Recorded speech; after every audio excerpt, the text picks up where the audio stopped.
On this episode of ResiWeek, CEDIA has their 2019 North American Awards event, handling industry takeovers, and getting into biophilia from HVAC. All this and more on this episode of ResiWeek. The network for the AV industry. What are you listening to? This is AV. This is AVNation. This is AVNation. This is ResiWeek episode 182, CEDIA Awards 2019. Support for AVNation is brought to you by Crestron. Welcome to ResiWeek. This is your weekly wrap-up of all the latest news and stories for the residential AV industry. I'm your host, Matt D. Scott for AVNation.tv, and today I'm pleased to be joined by my good friend Giles Sutton. He is the Senior Vice President of Industry Engagement for CEDIA. How are you doing, sir? I'm doing really well, Matt. Thanks ever so much for inviting me back on the show. Thank you so much for coming back. And we have another one of my good friends, Joe Whitaker. He is the CEO of the Thoughtful Integrations out of St. Louis. How you doing, my friend? I'm doing well. Glad to be back on the show again. I'm glad you're both here, specifically because you both were able to attend our first story of the day. This comes to us from AVNation.tv. The CEDIA Awards 2019 honors residential dealers all across North America. If you haven't followed this, if you haven't been paying attention, CEDIA this year moved their awards show from Expo into a standalone event combined with a business leadership event. This took place this past week in Chicago. Unfortunately, I was unable to attend due to a scheduling issue on my end. Luckily, Tim from our company was there, as were Giles and Joe. So, Giles, I'd like to kick this off with you. This was, really something that you drove. This event is one of, dare I say, your babies. Give us a quick overview of, why it moved, the benefit of co-locating it with a business event, and then just give us a quick overview of, the awards. And, there's a list on AVNation.tv of the companies that won that, but just give us a quick overview of the event.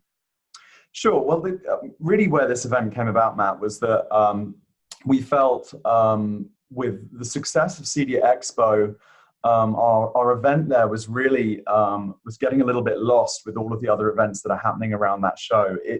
Expo is massively successful and it's a huge networking event for our industry, but we felt that having an awards event there was not necessarily for the benefit of those who are actually winning the awards. It was getting a little bit lost in the noise of other events.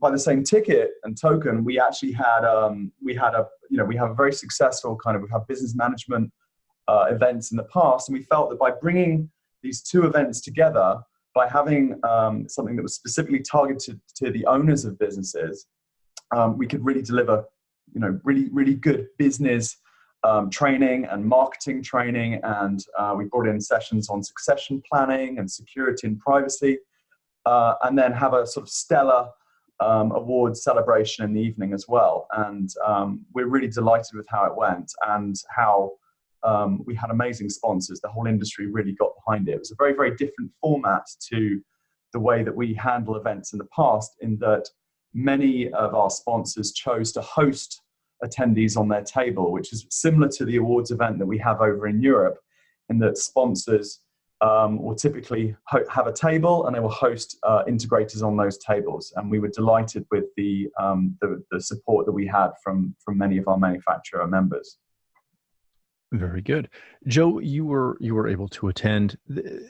This is one of those events that, does carry some caveat. Not caveat, cachet. It carries some cachet. That's the proper word, Giles. Whereas, you win an award, it is a big deal.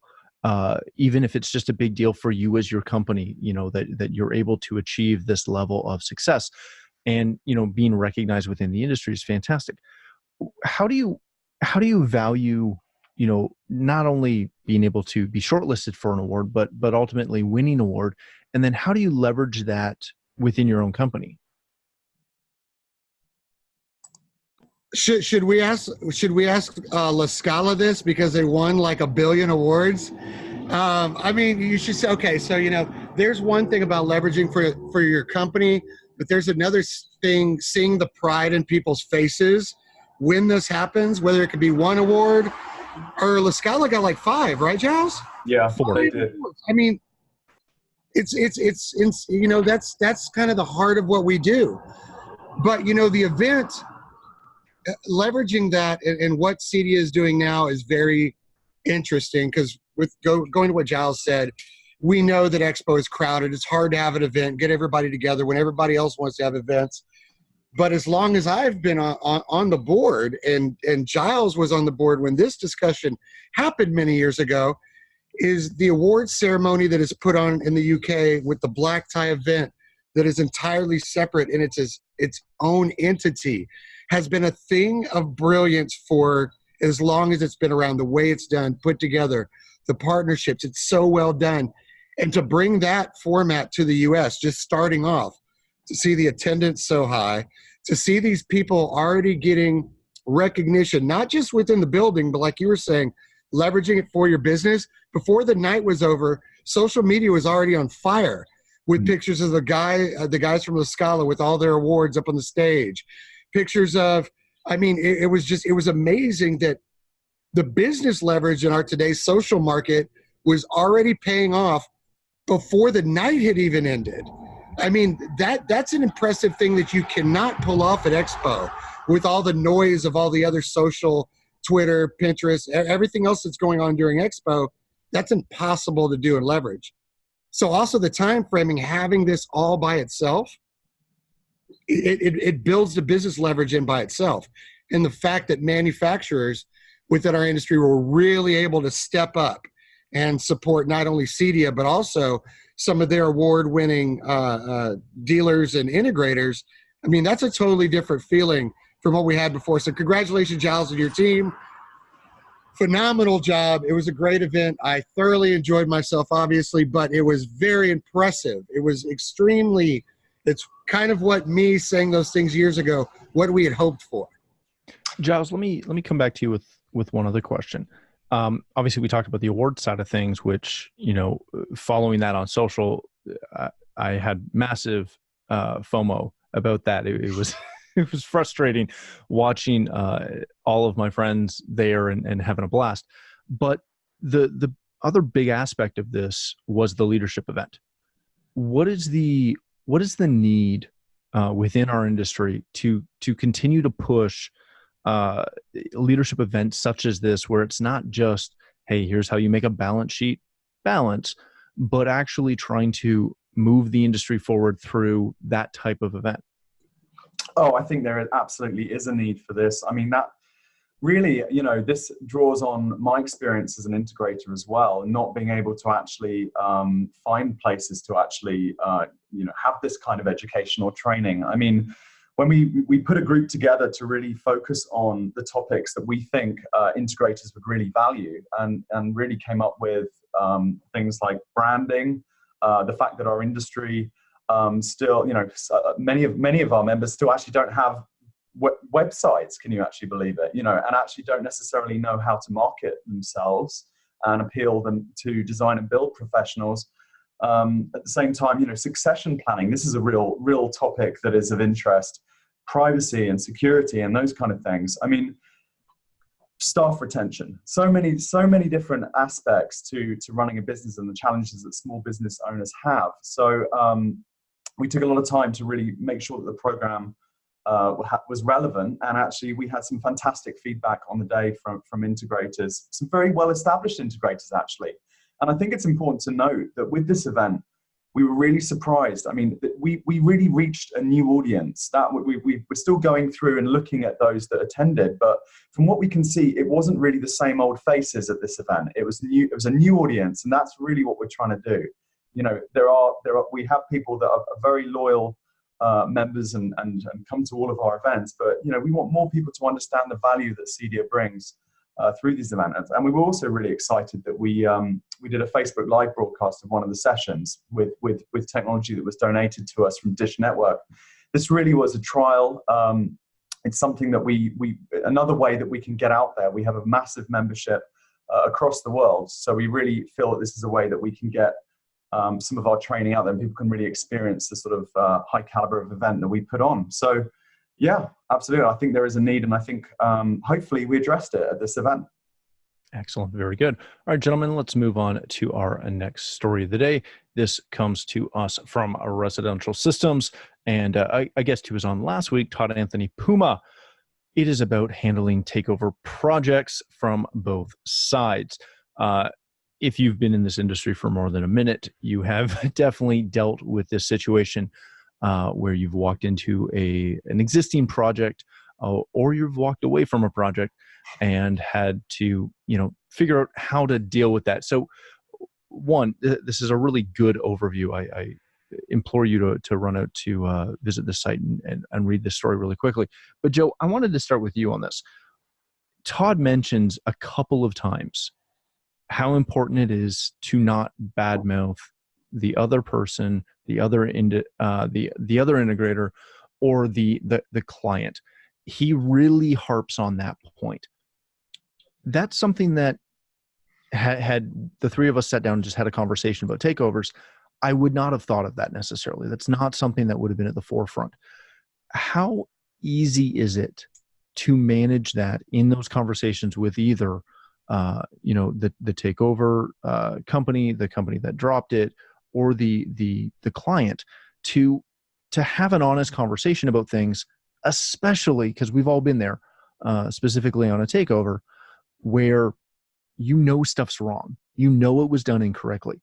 How do you manage having that conversation without bad-mouthing that integrator or that client? That's a super hard one because there's really only safety.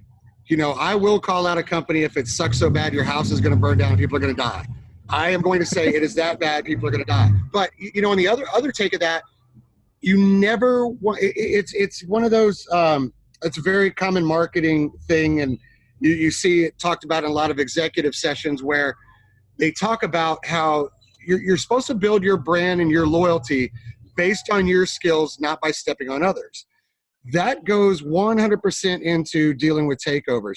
The minute you say their install was bad, you're trying to say that you're better than them. So now you're trying to win a leg up on the fact that you may be better than them. But that doesn't matter because that time you're playing on the facts. Yes, we could take this over. We could make it amazing, no problem, and move forward with it. We actually have 2 going on right now. And one is going to be amazing. And I didn't have to say anything about the other company. We just stepped in, took it over. It's going to be great. The other one, it was the opposite end of that spectrum that I had to say, this was done so bad, this closet may catch on fire. But it's one of those, it's a very successful business tactic to always gear towards your strong suit and gear towards your professionalism and not try to score based on someone else's failure or loss. That's just bad business taste. And that's kind of where I think Puma's coming from. When I read it and I thought about it, I was like, he's right. And I just do that out of habit, but it's something I need to be more conscious about. The problem is, though, it's just thinking about this, Matt, a lot of the time, the clients, the homeowners are so broken by the time you're actually invited to actually look at this project. They've lost their faith in not just the technology, but the businesses that actually install the technology. So one of the things you're having to do is really rebuild their trust in an organization such as yours. So how do you do that without being in some ways dismissive of the company that was there before? You have to tell them that not all companies would do something this way, but not necessarily say it in a way that's really, really critical, because, it's a huge challenge to actually rebuild that trust when a client is in that state, and also actually to try and get them to spend more money. I find actually, they probably spent a fortune to get to that point, and then you're asking them to potentially spend more to get it to a place where it's just functioning. So it's a real can of worms, and that's why you can see so many companies, I think, in our industry that just don't want to go near it. Well, Giles, let me ask you this, and as a side point, Joe, we have a fantastic takeover story actually that your company did on our site about the Olin Mansion. But Giles, I wanted to ask you this: when you look at taking over a project, how do you evaluate that? How do you set up? Because Todd alludes to it, but he doesn't necessarily get into specifics on how to walk into a takeover, do a site assessment, and then take that site assessment and put it against your markers, your internal company markers, to say, yeah, we want to get involved in this, or we don't, because you've been an integrator, you understand that. I know Joe obviously has, we have, and we've also taken over projects that we never should have. So how do you go about that? Well, again, that is a challenge, and again, that is trying to build some trust with the homeowner.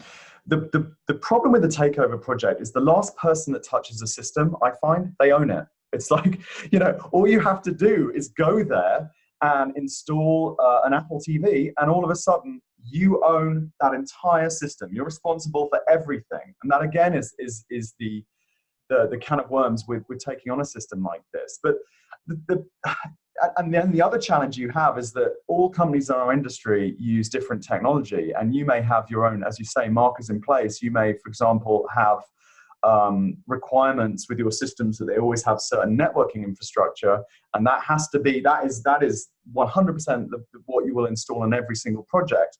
So the way we found we did it when I was an integrator was there were certain non-negotiables, really. The network always had to be something that you could actually control and own.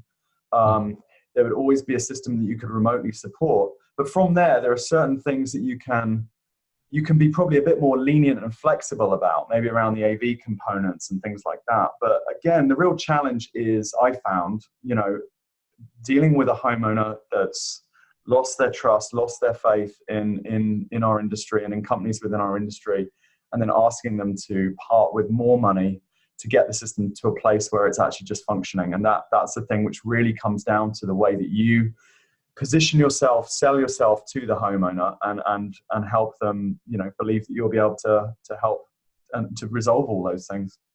Very good. Joe, let me wrap this story up with a fun question for you. As integrators, what is our responsibility if we are someone who has either fired a client or been fired by a client? What is our responsibility, if any, to assist some other company coming in? Do we have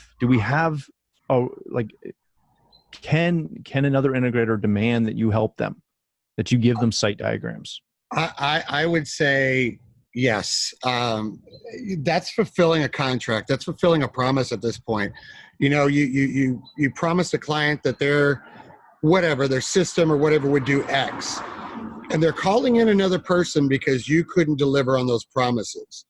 You at least need to help that new company get them to the level of the promises, the expectations you already set that you couldn't deliver. Now, of course, there's ego, and there's that feeling of failure that you would be going into doing that. But I absolutely think that's, I personally do things a little differently. So I would say, every time you go into any project, but mostly takeovers, is make them feel like they're going to win. Make them feel happier about dealing with you when you're finished. Make them feel like they're getting more out of the deal than you are. You're getting them to that satisfaction. You're helping them get their Super Bowl, so to speak. Make them feel like champions, and obviously you'll get referrals and other magical things with business will happen. But at the end of the day, you take the money away, you're going to feel better about yourself and what you've done for others, especially in takeover projects, because you're basically walking into somebody who's just going through a divorce.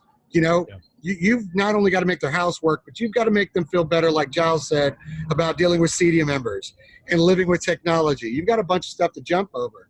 So it's going that extra mile and making them actually feel good about that decision they're making. That's the hardest part, though.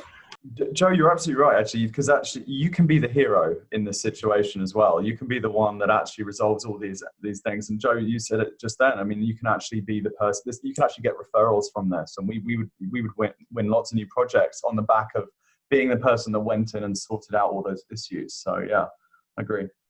And I mean, that's why we get so many of those takeovers. And like you said, on AVNation's website, there's an article about one we did that Tim from AVNation he's been there before and talked to the people there.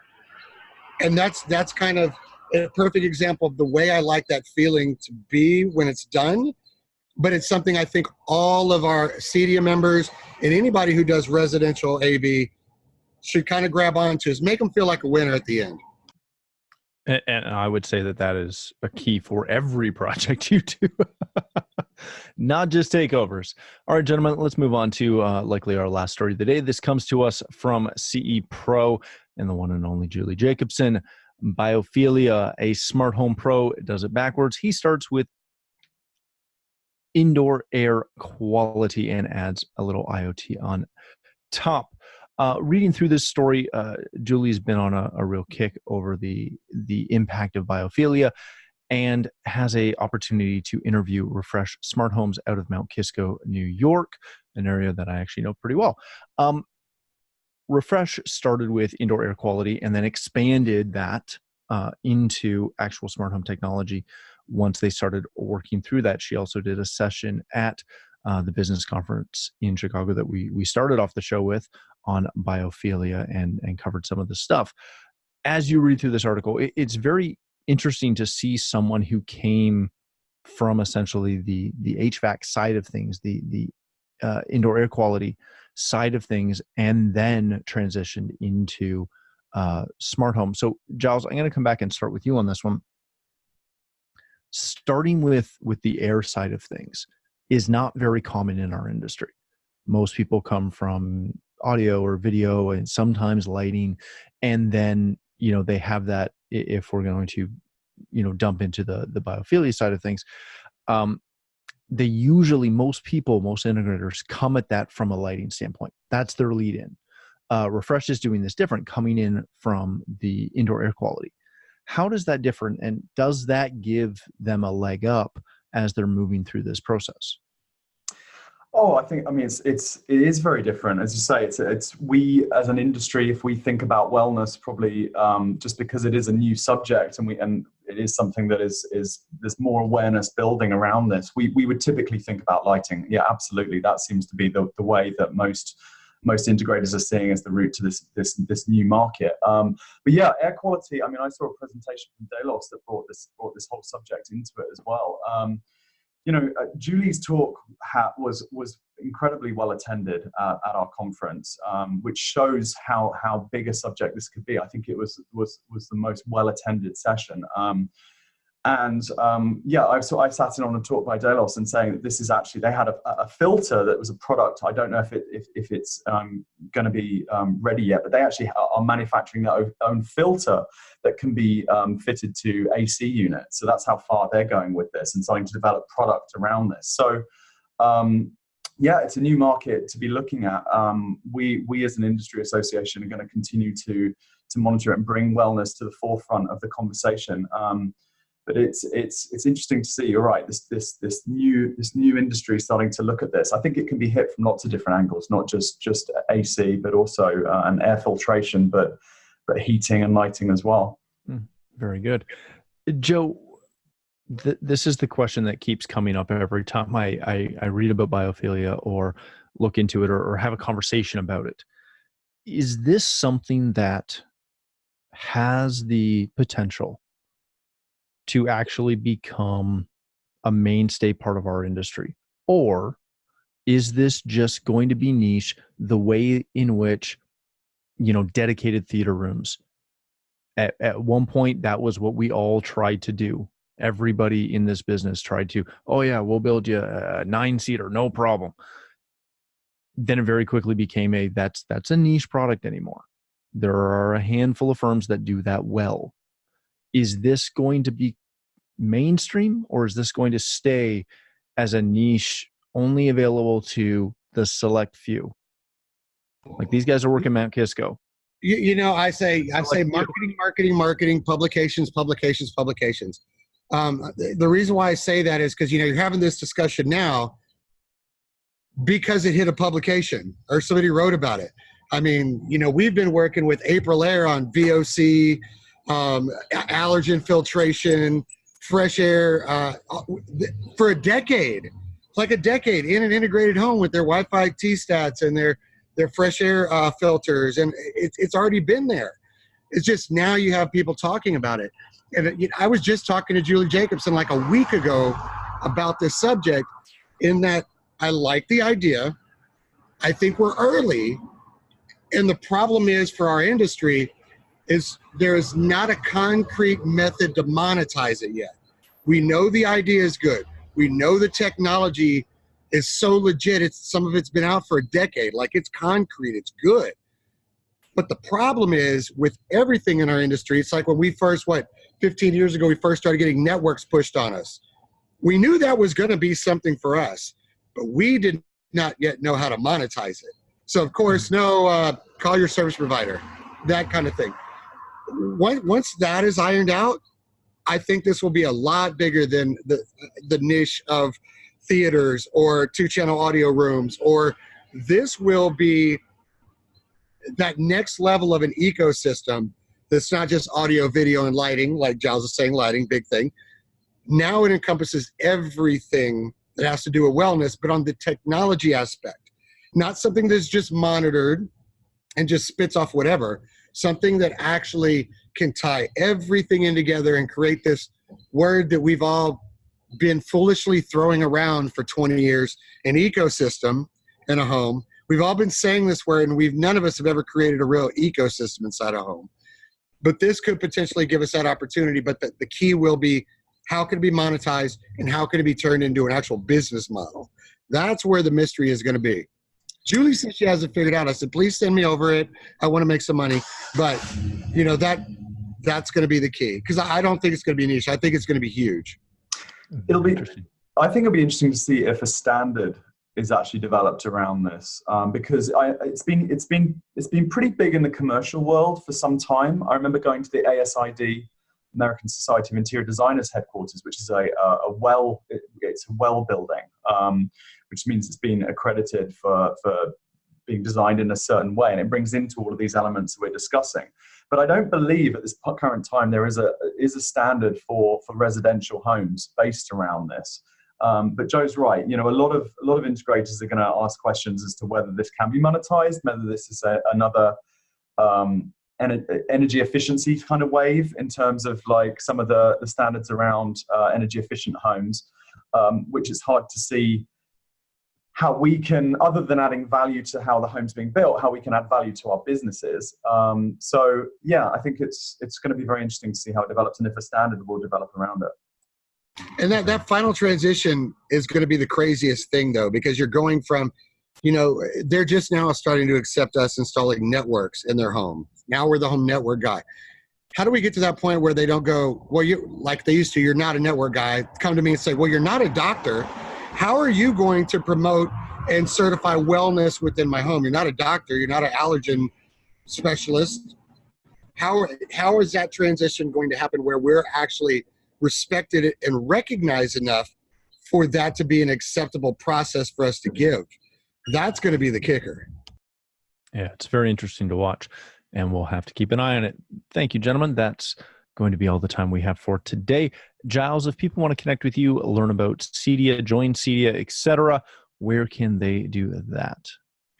They can email me, gsutton@cedia.org, or Giles CEDIA on Twitter. Excellent. Very good. Joe, thanks again for joining us. If people want to connect with you, where can they do that? They can always email me at joe@Thoughtful Integrations. Find us on Twitter at Integrator Tweets, and find us on Facebook at Thoughtful Integrations. Excellent. Thank you again. For myself, if you'd like to connect with me, you can find me on Twitter at Matt D. Scott and pretty much every other social platform. But more importantly, please stop by AVNation.tv, where you'll find this show as well as a wide variety of our other shows with all the verticals that we cover. When you visit the website, please take a moment to check out our supporters. We are extremely thankful for their support and ask that you support them as well. Thanks again for watching. That's all the time we have for this episode of ResiWeek.